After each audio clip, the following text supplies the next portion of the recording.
bottles in this bitch, 100 models in this bitch. We gon' party like we won the fucking lotto in this bitch. Living reckless, yeah, we know your crew can't hang. We in the section, throwing up them hundreds like it's change. SIMBA, back at it, I'm down in the fifth. I bought the whole shit, making moves, I'm out of the trench. Got out of LA, West Coast, where I represent. It's me, SimbaTv. Bang! What is good, YouTube fam? It's your boy Simba coming back here again with another reaction video for you guys today. For today's reaction video, we got Nickelodeon moments that make us feel awkward, man. If you guys are not yet subscribed, go ahead and hit that subscribe button down below. Become part of the notification gang. We're bringing new videos to you every single day. So without further ado, let's jump up in it.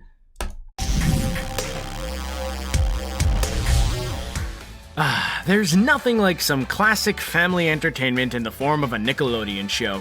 Unless, of course, the Nick show you're watching features awkward moments, innuendo, or dialogue that pushes the content a little too far. Watch to see some of the most awkward Nick moments from hit shows like SpongeBob SquarePants, Victorious, and Drake and Josh.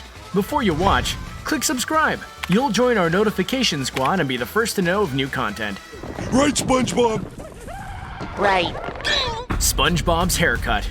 SpongeBob and Sandy have had a lot of on-screen chemistry over the past several years, but never really pushed their relationship far beyond a friendship. Sandy still has a lot of questions about the sponge, and one of these questions she pondered out loud after a visit from him. When SpongeBob needed an excuse to get away as quickly as possible, he exclaimed he needed a haircut. Clearly, SpongeBob has no visible hair, and Sandy even stated so, until she questioned her own claim by stating, SpongeBob doesn't have hair?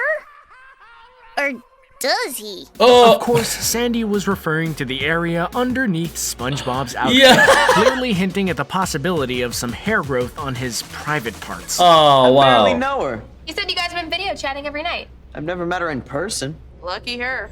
Carly gets a lift. Carly and Freddie spent years being friends before their relationship took a turn towards romance. Before that, the characters were often placed in awkward situations together, including an awkward moment in the episode I Beat the Heat. After a heatwave power outage leaves everyone without electricity, Carly's brother is able to generate air conditioning and their apartment quickly fills with guests. Carly decides to make an announcement to the crowd of people, but Freddie must lift her up first. The clip that follows includes multiple moans, facial expressions. I never noticed that. And I rewatched this episode just recently because they're coming out with the new season of iCarly where they're adults. And this is they wow. You must lift her up first. The clip that follows includes multiple moans, facial expressions, and some strange body positions for the two underage actors at the time. Jonathan, it turned blue. Yes, I'm excited for me too. Angelica's worst nightmare.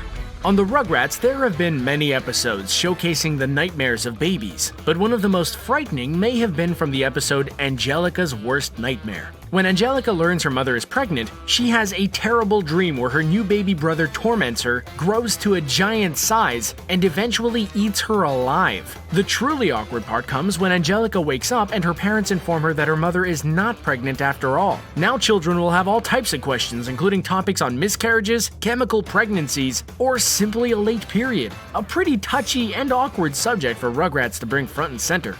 Yo, man. Yo.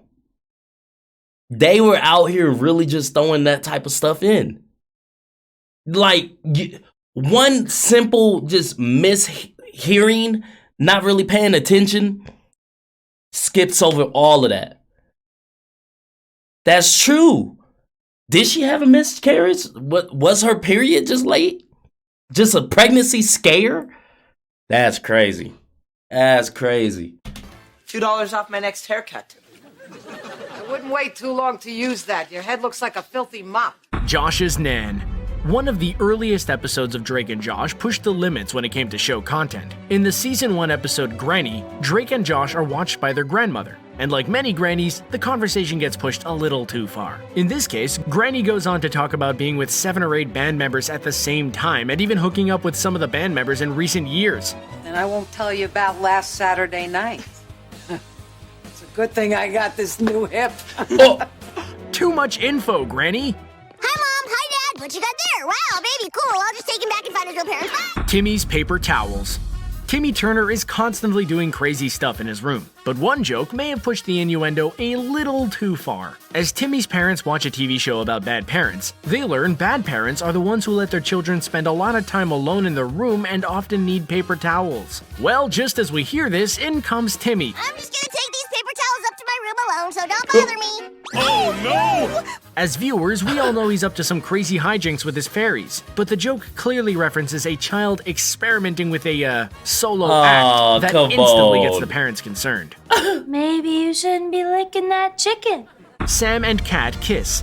On the series Sam and Cat, the two characters are quite the odd couple, both on screen and in real life. The behind-the-scenes drama from the show quickly spread around the gossip channels, and we learned how much the actresses despised each other. Despite each one coming from a hit Nick show, they couldn't get along on their new set. This must have made the kissing scene between Sam and Cat a pretty awkward one to tape. Technically, the character is Sam's evil twin sister, but it's still the same actress creepily moving forward towards Ariana Grande. Those are some true acting skills right there.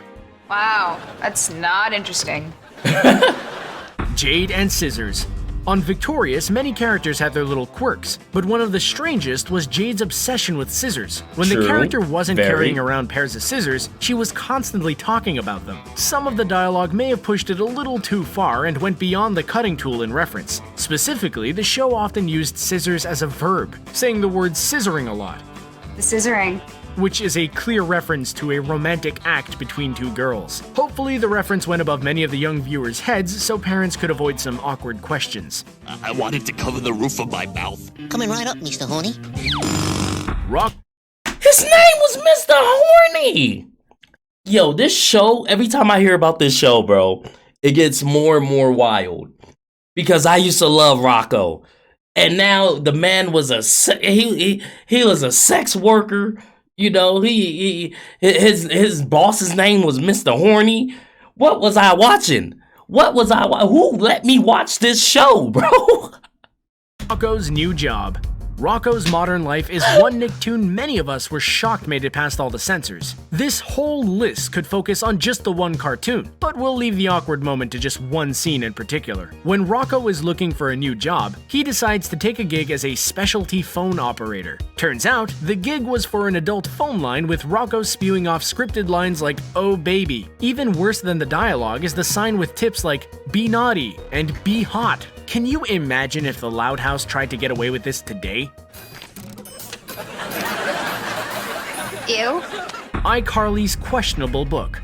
iCarly creator Dan Schneider has been accused of getting a little too adult-themed on his shows, and one quick joke may have been the perfect awkward example of this. In an episode of iCarly, Guppy reads a book. Look a little closer and you can clearly see the title is Nifty Shades of Beige, a knockoff of the adult book 50 Shades of Grey. The look on Guppy's face says it all, and the joke is clearly not something intended for young children. What an awkward and odd place to add a joke about a very adult book and an R-rated movie. Hey everyone! Squid says he doesn't like That's crazy. Krabby Patties. Ha! Squidward's Dream.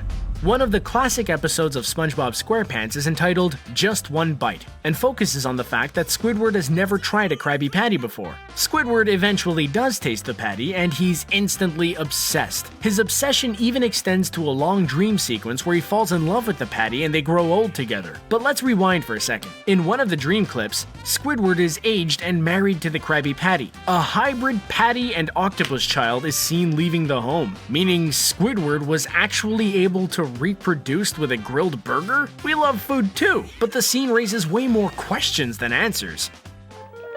Well, I'm out of here. Thanks for nothing, SpongeBob. Wow, well there you have it. Yo, I can't believe that I missed any of that, bro. Like, I really be rewatching this stuff too, and I never really, that's mind blowing, man. Did any of this blow your mind? Because my mind is like, ooh, man. If you guys like this video, go ahead and hit that thumbs up button for me. Thank you guys for commenting, sharing, and subscribing. And I'll see you guys next time. Peace.